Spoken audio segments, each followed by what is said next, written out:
அஸ்ஸலாமு அலைக்கும் வரஹ்மத்துல்லாஹி வபரகாதுஹு. நம் ஒவ்வொருவருடைய வாழ்நாளிலும் நாம் தெரிந்தும் தெரியாமலும் நாம் செய்து கொண்டிருக்கக்கூடிய நபிகள் நாயகம் ஸல்லல்லாஹு அலைஹி வஸல்லம் அவர்கள் செய்யவே கூடாது என்று கடுமையாக எச்சரித்த சில விடயங்கள் பற்றி பார்க்க போகின்றோம். நாம் ஒவ்வொரு நாளும் நம்முடைய அன்றாட வாழ்வில் எத்தனையோ விதமான விடயங்கள் செயற்பாடுகளை ஒவ்வொரு நாளும் செய்து வருகின்றோம். அது நமக்கு பாவம் என்று தெரியாமலேயே செய்து வந்து கொண்டிருக்கின்றோம். இனிமேல் இந்த பதிவை நீங்கள் பார்த்த பின்னர் இப்படியான செயற்பாடுகளை நீங்கள் செய்து வந்தால் அவற்றிலிருந்து விடுபட்டு நல்லவர்களாக வாழ்வதற்கு முயற்சி செய்யுங்கள். நபிகள் நாயகம் ஸல்லல்லாஹு அலைஹி வஸல்லம் அன்னவர்கள் கூறியதாக புகாரி என்கின்ற நபிமொழி தொகுப்பில் 5143வது ஹதீஸாக பதிவு செய்யப்பட்டிருக்கிறது.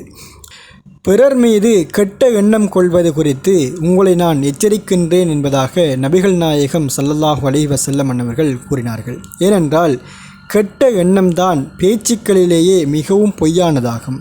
மற்றவர்களின் குற்றம் குறைகளை துருவி துருவி ஆராயாதீர்கள், ஒட்டு கேட்காதீர்கள், ஒருவரை ஒருவர் பகைத்து கொள்ளாதீர்கள், அல்லாஹ்வின் அடியார்களே சகோதரர்களாய் இருங்கள் என்பதாக நபிகள் நாயகம் ஸல்லல்லாஹு அலைஹி வஸல்லம் அன்னவர்கள் அறிவுறுத்தினார்கள். எனவே நாம் சின்ன சின்ன விடயங்களுக்காக பிறர் மீது பொறாமைப்பட்டு கெட்ட எண்ணங்களை வளர்த்து கொள்கின்றோம். பிறருடைய பாவங்கள், அவர்கள் செய்யக்கூடிய செயற்பாடுகள் பற்றி துருவி துருவி ஆராய்ந்து கொண்டிருக்கின்றோம்.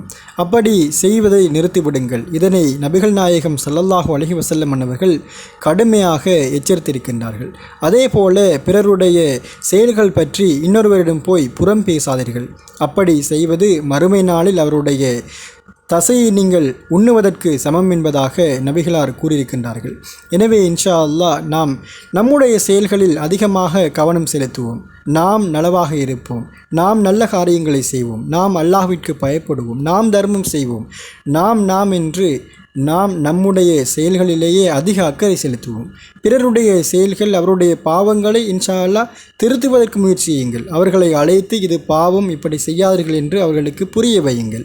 அதை தவிர்த்து அவர்கள் என்ன செய்கின்றார்கள் என்று ஆராய்ந்து அவற்றை பிறரிடம் கொண்டு போய் சேர்த்து அதை நீங்கள் இன்னும் பெரிதாக்கி நீங்களும் பாவத்தில் ஈடுபட்டு விடாதீர்கள். எனவே அல்லாஹு சுப்ஹானஹு வ தஆலா நம் அனைவருக்கும் நல்ல எண்ணங்களை தருவானாக. ஆமீன். இன்ஷா அல்லாஹ் இந்த பதிவை அதிகமாக பகிருங்கள். ஜஸாக்கல்லாஹு ஹைர். மேலும் பல இஸ்லாமிய பதிவுகள் மற்றும் இஸ்லாமிய பரிகாரங்கள், துஆக்களை பெற்றுக்கொள்ள ஆஃபியா தமிழ் இஸ்லாமிக் சேனலை சப்ஸ்கிரைப் செய்யுங்கள். அஸ்ஸலாமு அலைக்கும் வரஹ்மத்துல்லாஹி வபரகாத்துஹு.